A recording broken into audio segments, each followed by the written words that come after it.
साथ अमेरिका से जुड़े हैं, फाउंडर हैं एनवाईसी फोरम के। आपका भी बहुत बहुत स्वागत है। सबसे पहले मिताली जी, मैं आपसे सवाल ले लेती हूँ।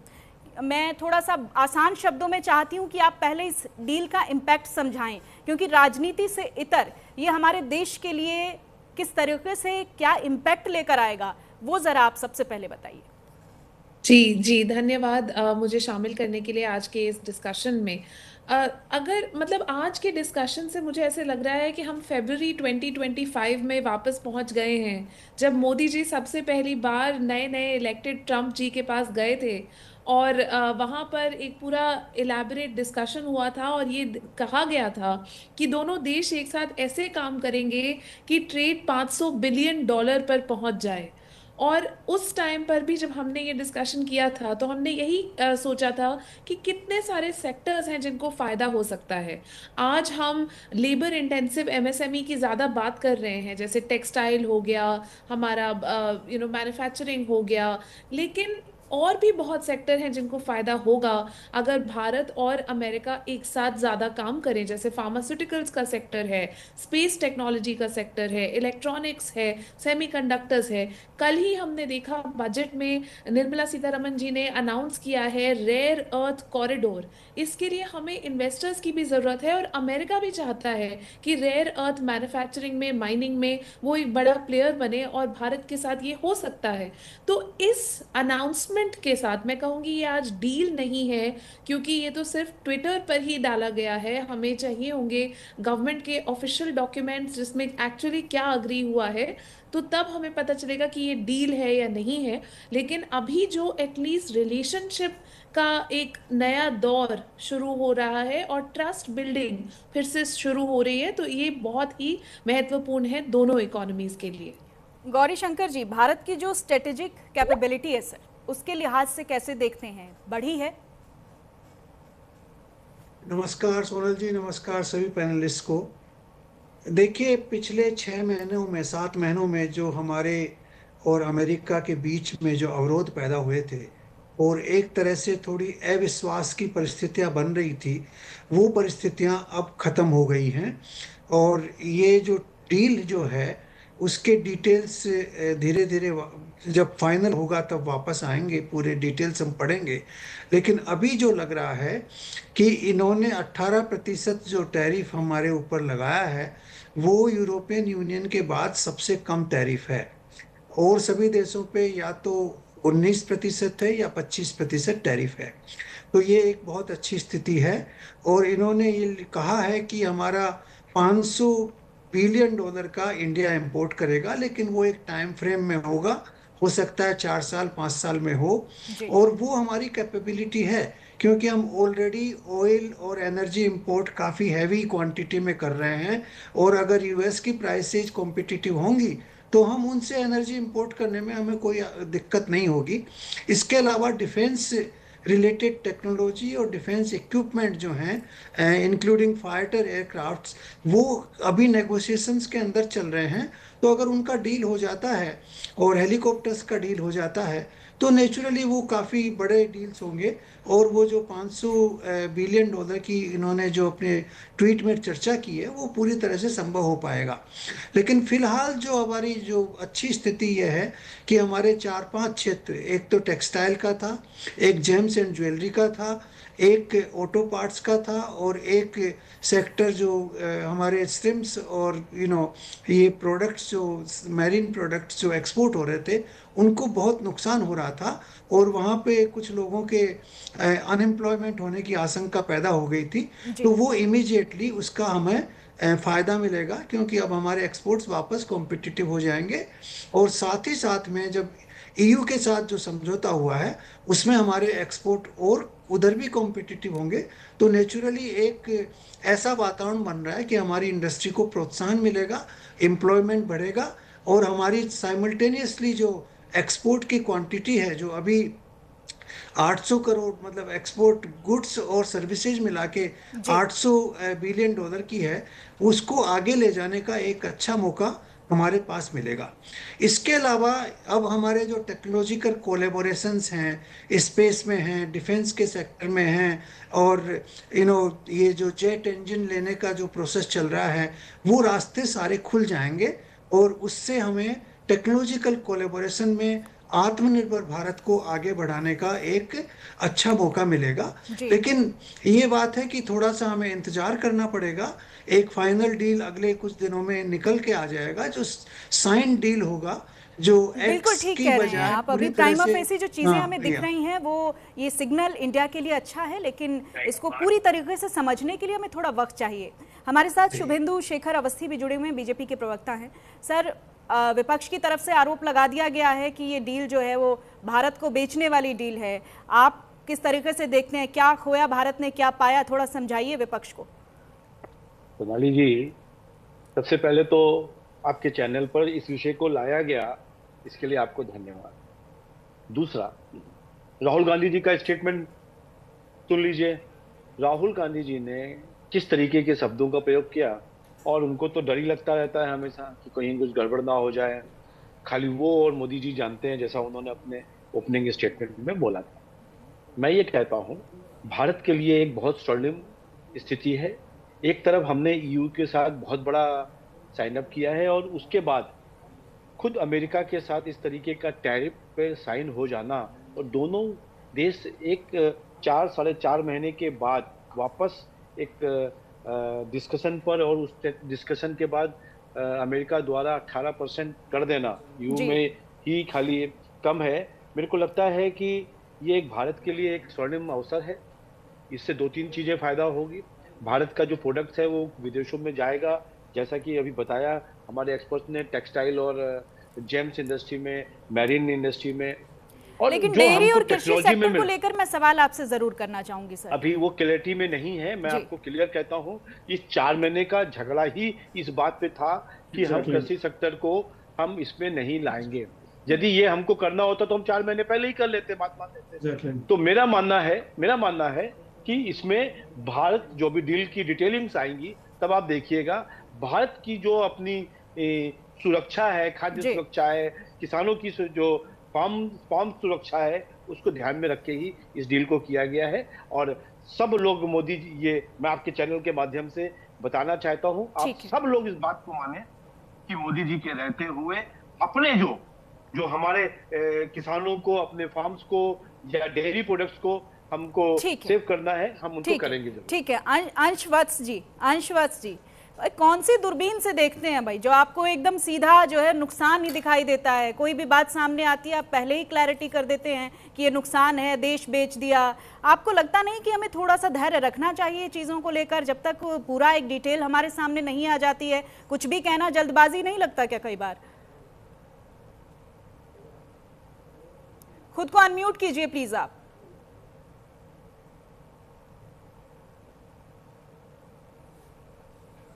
जी, आपकी आवाज नहीं आ रही है अंश हम तक।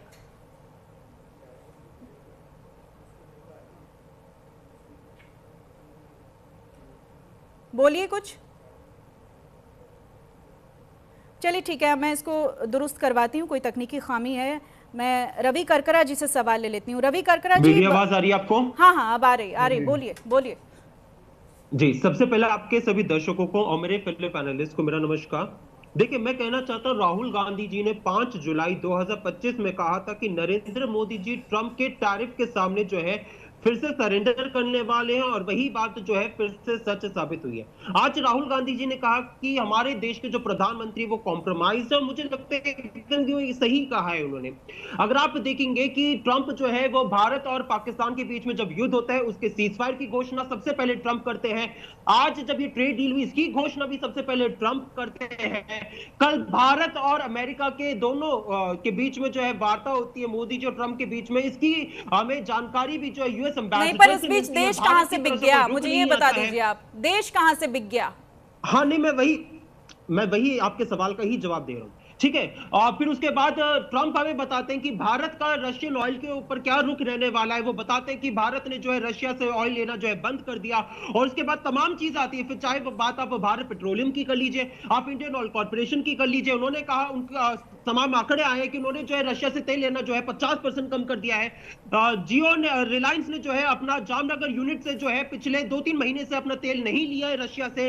तमाम हमारे पास आंकड़े आ रहे हैं कि हमने जो है रशिया से तेल लेना जो है ट्रंप के कहने के बाद कहते हैं, उसके बाद धमकी देते, उसके बाद हमने तेल लेना हमने वहां पे कम कर दिया है।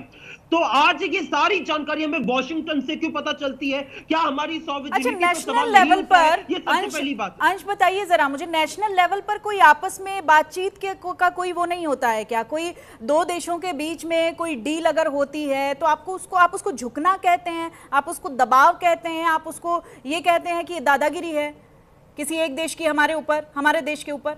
देखिए, अभी थोड़ी देर पहले पीयूष गोयल जी की प्रेस कॉन्फ्रेंस हुई थी और उन्होंने इसको जो है सबसे बेहतरीन डील बताया है पीयूष गोयल जी ने। लेकिन मैं पूछना चाहता हूं, वही जो आपका सवाल था उस सवाल का भी मैं जवाब देता हूं। ये कहां से बेहतरीन डील हो सकती है? आज अमेरिका जो है वो भारत के ऊपर 18% टैरिफ लगा रहा है, जबकि पहले के समय हमारे ऊपर जो है 3 से 10% के बीच में होता था। आप यहाँ पे कौन सी बात का यहाँ पे जश्न मनाने का काम कर रहे हो? आप यहाँ पे कौन सी बात का जश्न मनाने का काम कर रहे हो? जब एसबीआई की रिपोर्ट आती है 2025 में, वो कहते हैं कि इससे हमारा जो, अगर हम लोग अपने एग्रीकल्चर मार्केट को अमेरिका के लिए ओपन कर देते हैं तो हमारे ऊपर 1,30,000 करोड़ का जो है यहाँ पे हमें प्रति वर्ष जो है यहाँ पे घाटा होने वाला है। तो आप यहाँ पे कौन सी उपलब्धि की बात कर रहे हो? आप यहाँ पे कौन सी उपलब्धि की बात कर रहे हो? अगर आप यहाँ पे ट्रंप का जो ट्वीट है अगर वो खोल के देखते हो तो उसमें उन्होंने साफ लिखा है कि यूएस जो है वो अपना रेसिप्रोकल टैरिफ जो है वो 25% से घटा के 18% कर देगा, और साथ ही भारत जो है वो 0 टैरिफ लगाएगा। यानी भारत जो है वो 0% टैरिफ पे जो है इंपोर्ट करेगा और एक्सपोर्ट जो है हम ठीक कर है, रहे हैं मैं वो इसी बात का 18% जवाब होगा। शुभेंदु तो ये शेखर आप कहाँ अवस्थी से जी कह से रहे ले हैं? लेती हूँ। ठीक और है, दूसरी ठीक और है, एक आखिरी बात, ठीक है, और एक आखिरी बात, अगर जो आपने कहा था हम जो यहाँ पे $500 बिलियन की यहाँ पे जो बात हो रही थी कि हम यहाँ पे जो उनसे कोल है तमाम चीजें जो है उनसे जो इंपोर्ट करेंगे वो $500 बिलियन का होगा। तो यहाँ पे क्या ये हम नहीं समझे कि अभी फिलहाल में हमारा जो है वो $50 बिलियन का होता है, और अभी जो है वो उन्होंने दावा किया कि हम $500 बिलियन का करेंगे। तो ये कहां से हमारी मार्केट को आप जो है मजबूत करने का काम करेंगे? ठीक है, शुभेंदु शेखर अवस्थी जी जवाब दे रहे हैं आपकी बात का। ठीक है भाई, और भी लोग हैं ना, उनसे भी मुझे रिएक्शन लेना है। ओके ओके, ऑल राइट, ठीक है, मैं इनका जवाब शुभेंदु शेखर अवस्थी जी से लेती हूँ। सर शुभेंदु जी। अंश जी, पक्ष को डिटेल मिल जाता है कि डील, मेरी आवाज आ रही है ना जी? अंश जी को या कहां से इन लोगों को ये पता चल जाता है कि डील में क्या है, अपने आप ही कुछ ना कुछ सोचना चालू कर देते हैं और बोलना चालू कर देते हैं। बाद में जब डील पता लगती है तो दुखी होते हैं। जब तक डील के डिटेल ना है, मैं अनुरोध करूंगा अंश जी से और राहुल गांधी जी से। अरे ट्रंप जी का बीच में ना बोले प्लीज, बीच में ना बोले। ट्वीट पढ़ रहा हूं मैं, ये खुद से नहीं बोल रहा, ये ट्रंप का ट्वीट है। मैं कह रहा हूं कि उस ट्वीट में पूरी डिटेल आ गई क्या अंशवत?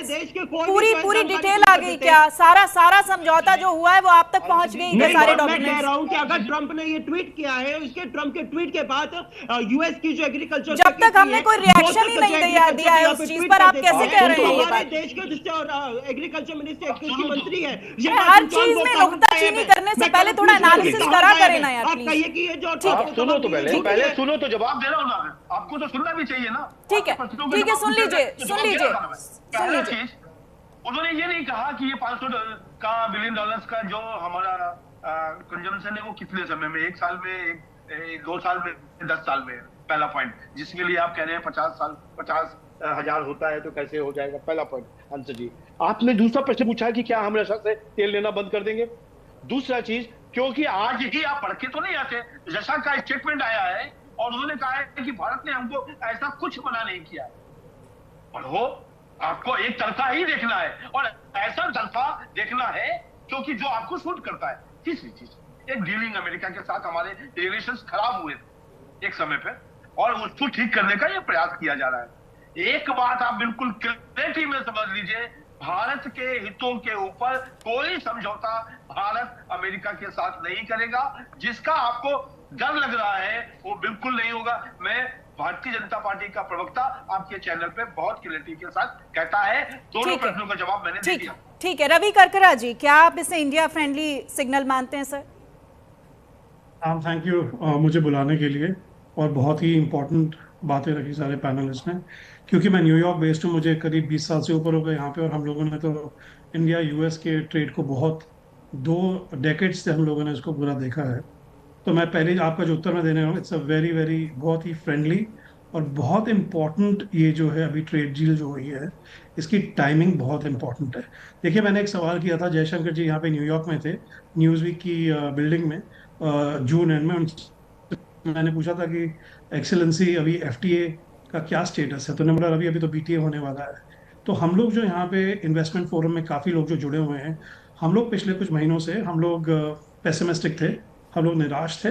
पर मेरी जितनी भी मीडिया इंटरव्यूज हुई हैं, जितना भी मैंने लिखा है, मैंने एक चीज़ हर एक जगह बोली है कि यूएस के पास कोई चॉइस नहीं है कि इंडिया के साथ उसको समझौता करना पड़ेगा। क्यों करना पड़ेगा? क्योंकि 2030 में चाइना और इंडिया जो है दुनिया के सबसे बड़े कंज्यूमर मार्केट होने वाले हैं।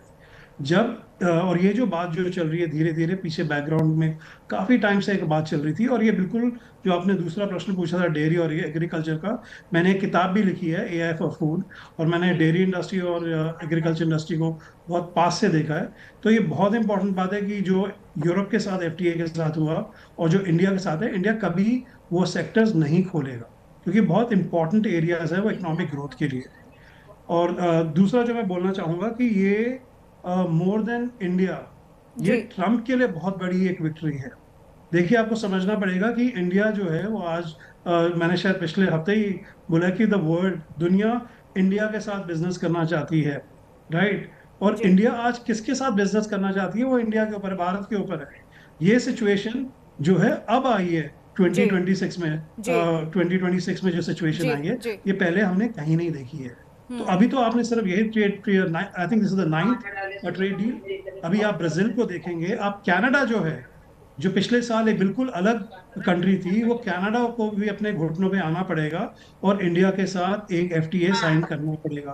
तो एक बहुत बड़ी उपलब्धि है, चाहे वो अमेरिका फॉरेन पॉलिसी में हो। अमेरिका में इस डील को सरेंडर कहा जा रहा है। आपको लगता है कि ये चीजें उसी दिशा में जा रही हैं? ये बिल्कुल गलत है, क्योंकि डेमोक्रेट्स अपने तरीके से इसको पेडल करेंगे। पर ऑनेस्टली जो आप मार्केट का रिस्पांस है, और मैंने पिछले ही हफ्ते करीब 50 ट्रेडर्स के साथ मैंने एक टॉक किया था, वहां पे लोग इसलिए निराश थे और ट्रेडर्स ये बात कर रहे थे न्यूयॉर्क में कि ऐसा कैसे हो गया कि इंडिया और यूरोप का एफटीए हो गया। और आज रात को हमारी दोबारा, मतलब आज सुबह जो है हमारी दोबारा जो बात होने वाली है कि फाइनली आप इसका बहुत बड़ा इम्पैक्ट देखेंगे यूएस के मार्केट में, इंडिया मार्केट में। बहुत बड़ी बात है। और सबसे बड़ी बात यह है कि इसमें दोनों का ही बहुत बड़ा फायदा है। एआई की भी कॉन्फ्रेंस होने वाली है इसी महीने जी इंडिया में, आपको जी पता है, बहुत इंपॉर्टेंट है। जी बिल्कुल। और ये जो अभी मिताली जी ने शायद बोला है अबाउट डेटा सेंटर्स जो हैं, उनको एक टैक्स रिबेट मिल गया 2047 तक। जो ये रेयर अर्थ का जो है, ये बहुत आगे तक सोच रहा है। मैंने तो इंडिया 2047, मैंने मुझे 6 साल हो गए उसके ऊपर काम करते हुए। तो ये जो है बहुत बड़ा बूस्ट है।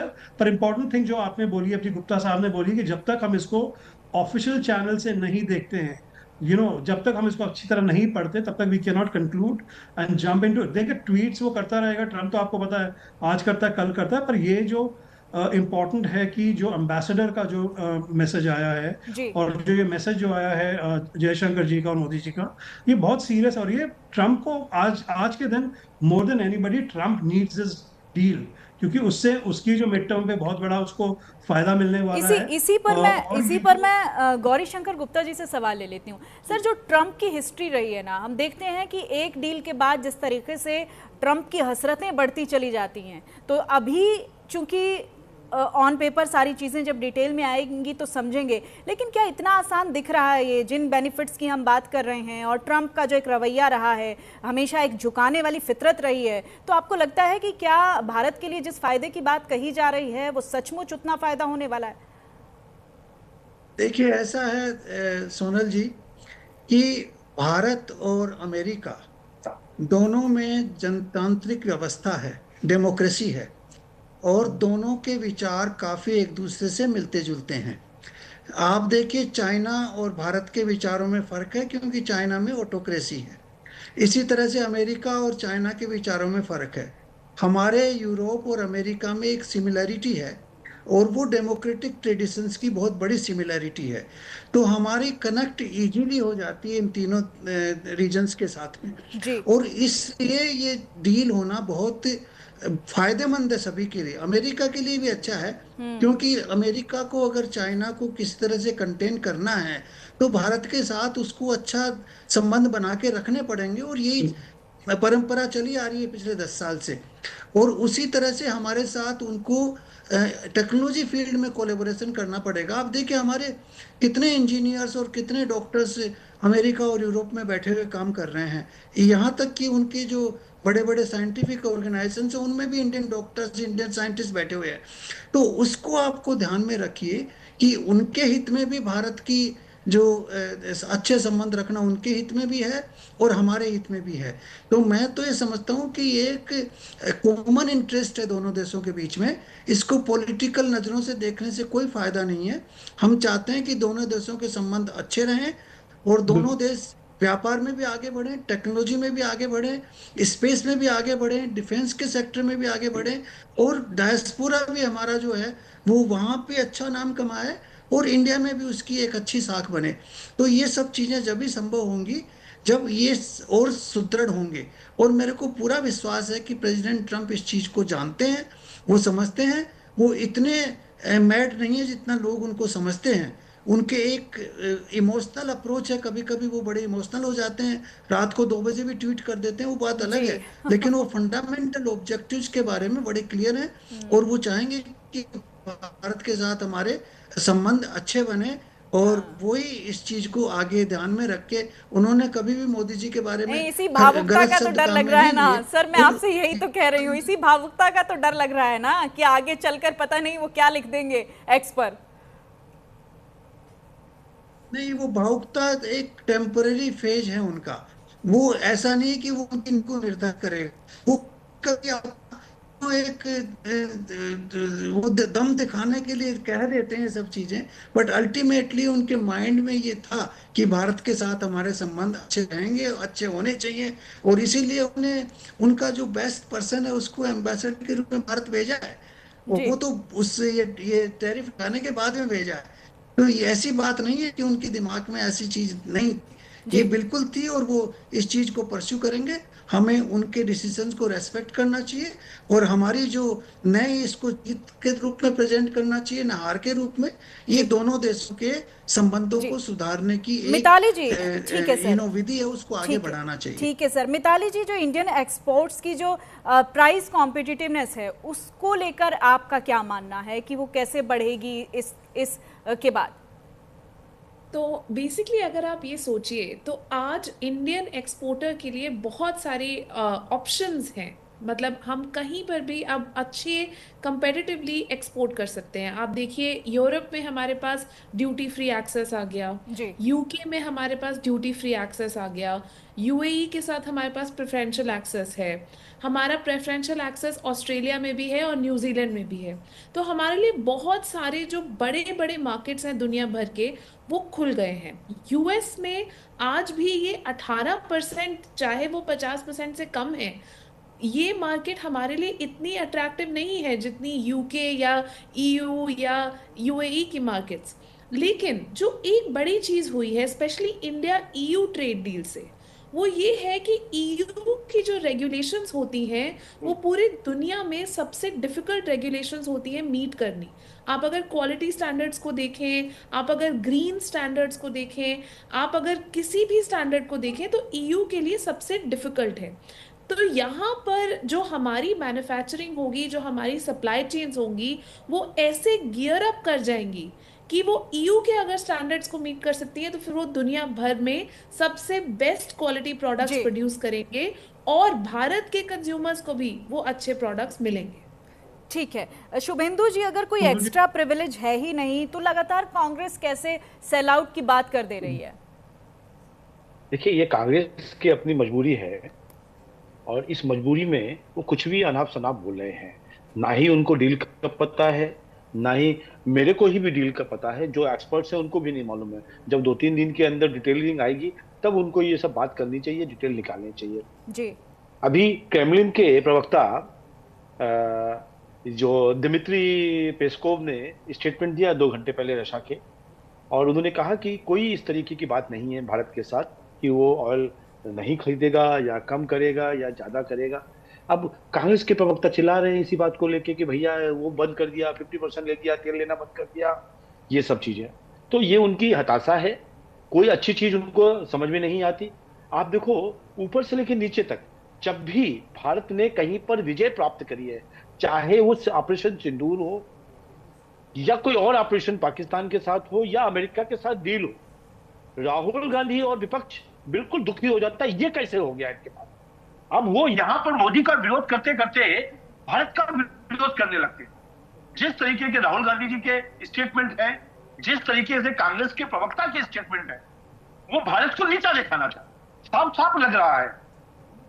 आज क्या कहा उन्होंने विश्व पटल के ऊपर राहुल गांधी जी ने कि मोदी जी ने कुछ तो कर लिया है, एक मेरे को मालूम है खाली, या मोदी जी को मालूम है, नरेंद्र मोदी जी को मालूम है। और ये जो धारणा बनाई है, इसके कारण वो भारत मोदी जी का विरोध करने के कारण वो भारत का विरोध कर रहे हैं। और एवरी स्टेटमेंट, अभी एफटीए का स्टेटमेंट हुआ, यूरोपियन यूनियन के साथ हुआ, उसमें भी उनके यही स्टेटमेंट थे, कहीं खुशी ही नजर नहीं आ रही। भारत का डेवलपमेंट मोदी जी कैसे कर ले रहे हैं, इसके कारण वो परेशान है। तो सोनल जी, मैं ये कहना चाहता हूं कि भारत की जीत भारत की होती है, पॉलिटिकल पार्टी कोई भी हो। कभी आप थे, ठीक है, हाँ ठीक है। आप कब प्रधानमंत्री की आलोचना करते करते देश की आलोचना कर बैठते हैं, आप इसमें कंफ्यूज रहते हैं थोड़ा। शुभेंदु शेखर अवस्थी जी कह रहे हैं। हाँ, मैं आशा करूंगा कि सबने अपने अनइंटरप्टेड सबको मौका दिया, तो मुझे भी मौका मिलेगा अनइंटरप्टेड बोलने के लिए। सबसे पहली बात तो नरेंद्र मोदी जी भारत देश तो बिल्कुल भी नहीं है, तो वो ये गलत फहमी पालना छोड़ दें कि वो भारत देश है। तो सरकार से सवाल पूछना भारत से सवाल पूछने के बराबर नहीं होता है। सरकार से सवाल पूछा जाएगा, बार बार पूछा जाएगा, क्योंकि सरकार को चुना ही इसलिए जाता है ताकि सरकार जो है इस देश की जनता के प्रति जवाबदेही रहे। सबसे पहली बात। दूसरी बात, यहां पे कंफ्यूजन की बात अगर कोई यहां पे अगर हो रही है तो सरकार की कंफ्यूजन है। सरकार तय कर ले, कभी तो मोदी जी अमेरिका के राष्ट्रपति के प्रचार में जाके कहेंगे अब की बार ट्रंप सरकार, हाउडी मोदी, नमस्ते ट्रंप जैसे कार्यक्रम करेंगे। वही ट्रंप अगर जो है भारत के नागरिकों को हथकड़ी लगा के भेज देते हैं तो एक चूं तक नहीं कर पाते हैं। वही ट्रंप जो है जब कहते हैं कि प्रधानमंत्री जो मेरे को फोन करके कहते हैं कि मैं जो है फिर से चुन के आया हूं तो मुझे आपसे मिलना है, तो उस पर भारत सरकार मौन रहती है, उसी ट्रंप की आलोचना करने लगते हैं। वही ट्रंप बार बार 70 बार कहे कि भैया मैंने भारत के पाकिस्तान के बीच में जो है सीज फायर करवाया है, तो आप ट्रंप को फिर से कोसना शुरू कर देते, कह रहे हैं भाई ट्रंप पागल है, आप जो है चाइना। अंशवसी, किसने कहा? आप ये क्या बात कर रहे हैं? मतलब प्रधानमंत्री मतलब देश, ये क्या बात हो रही है? आप खुद कंफ्यूज नहीं हो रहे हैं क्या?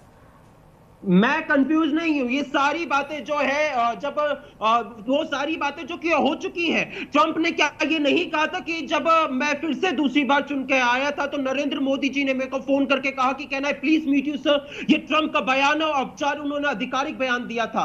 यह आधिकारिक तमाम भारतीय जनता पार्टी के प्रवक्ता नेताओं के बयान है। जब ट्रंप ने बार बार 70 बार जो है मध्यस्थता की बात की तो उनके तमाम नेताओं ने कहा कि भाई ट्रंप पागल है, उसकी बात पे ध्यान देने की जरूरत नहीं है। सरकार में कितनी बार टैरिफ घटा?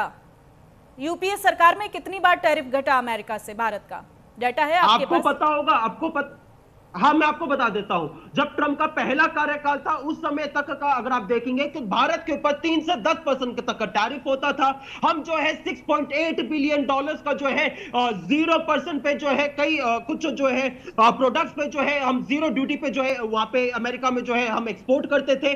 आज वो क्या है 18% पे पहुंच चुका है। आपके सरकार के समय पे जो है 50% पे पहुंच गया था। अगर आप ट्रंप के ट्वीट को खोलेंगे, जो मैंने पहले भी कहा था वही बात मैं फिर से एक बार कहता हूं, ट्रंप ने सबसे पहली लाइन अगर कुछ लिखे तो यही लिखी है कि that he agree to stop buying Russian oil and to buy much more from United States and potentially वजन। क्या इस पे हमने अभी तक रेसिप्रोकेट किया?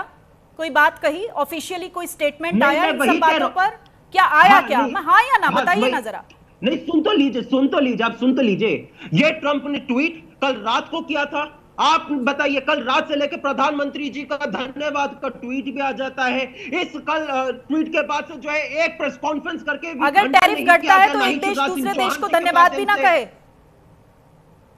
नहीं, मैं कह रहा हूं कि अगर ट्रंप झूठ कह रहा है तो क्या शिवराज सिंह चौहान जी एक बार भी नहीं कह सकते, इस देश के कृषि मंत्री एक बार भी नहीं कह सकते, क्या पीयूष गोयल जी एक बार भी प्रेस कॉन्फ्रेंस करके ये नहीं कह सकते कि ट्रंप झूठ बोल रहा है? आप क्यों डर रहे हैं? मैं ये कह रहा हूं, अगर यूएस की जो शुभेंदु शेखर अवस्थी जी, यही बात है, लगातार विपक्ष आप पर यही आरोप लगा रहा है कि आप कॉन्फिडेंस में नहीं ले रहे। चीजें तो सामने आ जाती है, लेकिन फिर वो समझ से बाहर हो जाती हैं क्योंकि उनको पूरी तरीके से एक्सप्लेन नहीं किया जाता है। ये विपक्ष की हमेशा चिंता रहती है।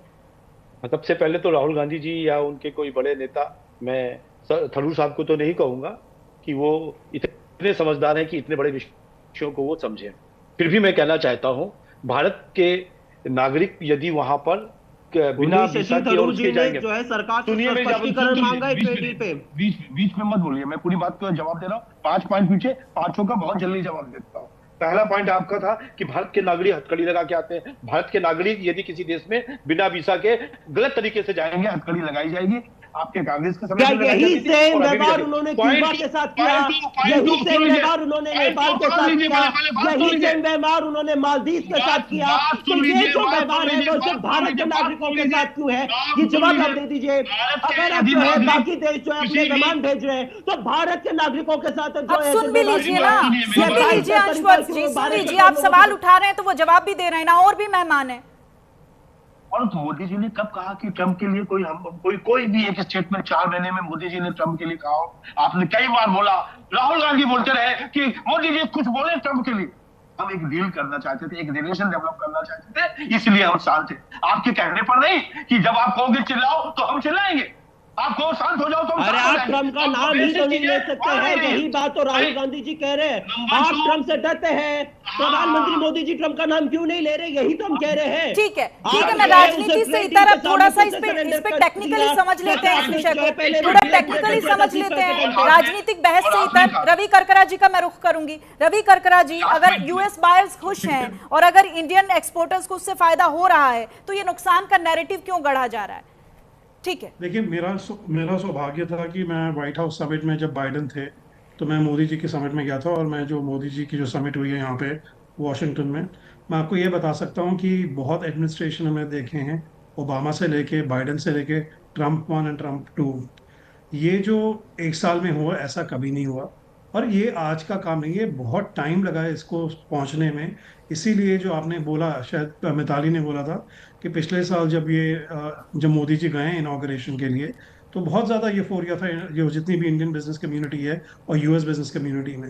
तो ये आप इसको पॉलिटिकल मुद्दा आप बना सकते हैं, पर फैक्ट ये है, भारत में कहा जा रहा है कि देश बेच दिया। क्या जो यूएस की इंपोर्ट एक्सपोर्ट कम्युनिटी है वो ऐसा मानती है?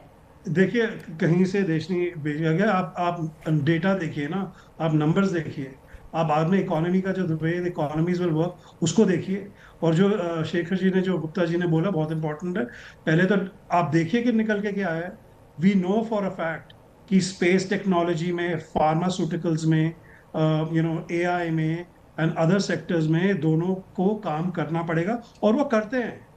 उसको एक और लेवल पे आके लेके जाना पड़ेगा। और दूसरा जो मैन्युफैक्चरिंग की जो बात है, क्योंकि हम लोग तो जो अमेरिकन मैन्युफैक्चरिंग एसोसिएशन है, मेरा जो एक जो पुराना जो काम है एआई एंड मैन्युफैक्चरिंग पे, अगर आप आज की डेट में भी अमेरिका में मैन्युफैक्चरिंग करना शुरू कर देंगे, लोग नहीं है जो लोग काम करेंगे। चाइना में डार्क फैक्ट्रीज बन गई हैं, अमेरिका में कोई डार्क फैक्ट्रीज नहीं है।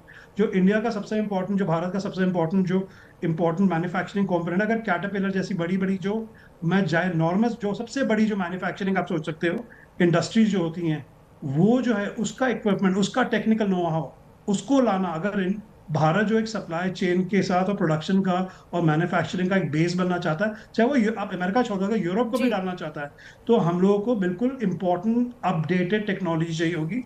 और ये जो है वो एफटीए में आता है।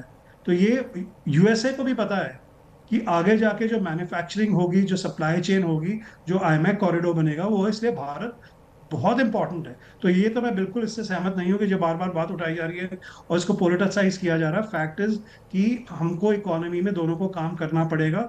और ये अच्छा है कि ट्रंप ने फाइनली समझा है क्योंकि और जो वर्ल्ड बिजनेस लेवल पर कम्युनिटी भी है वो देखिए रवि जी, हम इसको देखते हैं तो अगर हम इंटरनेशनल लेवल पर अब कंट्रीज के साथ अपने रिलेशनशिप्स को भी देखें, चाइना के साथ ऑलरेडी मैस चल रहा है, पाकिस्तान के साथ हमारे संबंध अच्छे नहीं हैं। अब अगर हाँ एक ताकतवर देश के साथ हमारे संबंधों को अच्छा करते हैं, अमेरिका के साथ अच्छा करते हैं, तो निश्चित तौर पर ये दोनों के लिए फायदेमंद सौदा है।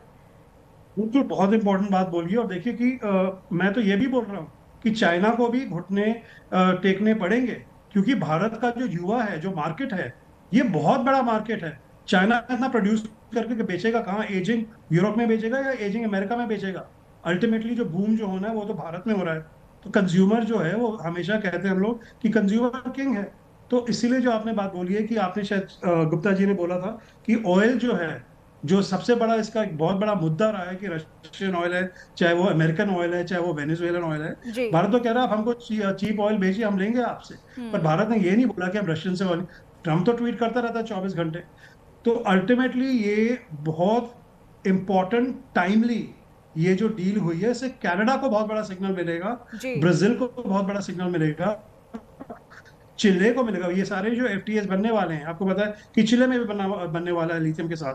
तो these are very important building blocks, जो कहते हैं ना कि 2047 का जो बिल्डिंग ब्लॉक बनना है और हम लोगों को 33 ट्रिलियन या 50 ट्रिलियन के पास जाना है, वो बिल्डिंग ब्लॉक्स का ही ये बहुत important. It's a game changer. आप चाइना को उठा लीजिए, चाइना ने सबसे बड़ा कैसा, चाइना कहाँ से ऐसे कैसे पहुंचा? चाइना जो बना वो इसलिए बना है क्योंकि उसको सबसे बड़ा अमेरिकन कंज्यूमर बेस मिल गया, जी। और सबसे महंगा। आपको पता है कि यहाँ पे बहुत यूज एंड थ्रो कल्चर है, यहाँ पे बहुत ज्यादा कंज्यूमर कल्चर है, जो आपको बाकी जगह नहीं दिखती। वो यूरोप में नहीं दिखता है, आपको मिडिल ईस्ट में नहीं दिखता है, आपको एशिया में नहीं दिखता है। आप लेते हैं और लेते ही रहते हैं। ये बहुत बड़ी कंजम्पशन, एक बहुत बड़ा पैटर्न है। तो बिल्कुल। इसीलिए तो यूरोप ने तो एफटीए के साथ बहुत बड़ा एक मार्केट खोला, पर the richest consumer base is America, चाहे हम उसको डिनाई नहीं कर सकते। तो it is a very big opportunity, and I really hope कि हम लोग इस पे उतर पाए और हम लोग जो मैन्युफैक्चरिंग को एक और लेवल पे लेके जाएं, और इन्वेस्टमेंट्स जो है, जो आजकल थोड़ी इन्वेस्टमेंट रुकी हुई थी, जी। वो एक बहुत बड़े स्तर पे जो आएंगी इन्वेस्टमेंट्स भारत की तरफ जरूर जुड़ेंगी। ठीक है गौरी शंकर गुप्ता जी, अभी तक जिस तरीके से रवि करकरा जी ने भी डिटेल में सारी चीज़ें बताई, अभी चीज़ें हक में ही नज़र आ रही हैं। अगर मैंने पहले भी कहा कि अगर हम अंतर्राष्ट्रीय संबंधों के लिहाज से भी बात करें तो दो ताकतवर देशों का जुड़ना अपने आप में एक पॉजिटिव साइन है, वो आगे की ग्रोथ के लिए, दोनों के लिए एक बेहतर चीज़ है। कि मेरा मानना यह है कि भारत और अमेरिका दोनों नेचुरल अलाइज हैं, ये पहले से चर्चा हो रही है, और दोनों के कोलेबोरेशन पिछले 10 साल 12 साल में बहुत डीप पहुंच गए हैं, हर फील्ड में पहुंचे हैं।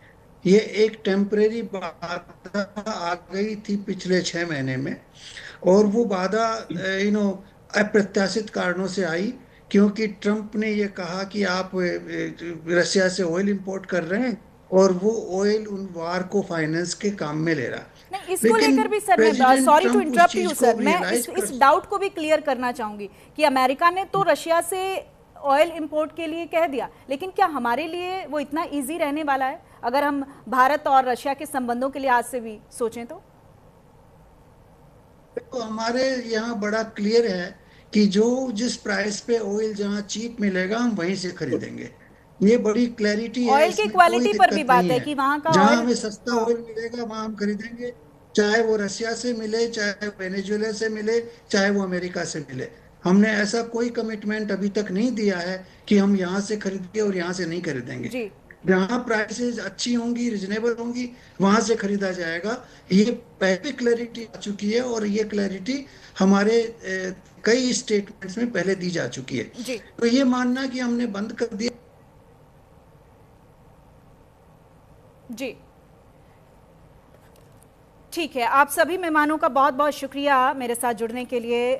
शुभेंदु शेखर अवस्थी जी बहुत शुक्रिया, मिताली जी हमारे साथ थी, आपका भी बहुत बहुत शुक्रिया, गौरी शंकर गुप्ता जी आपका भी बहुत शुक्रिया, अंश वत्स हमारे साथ थे, बहुत शुक्रिया आपका भी। रवि करकरा जी, आपका भी बहुत बहुत शुक्रिया।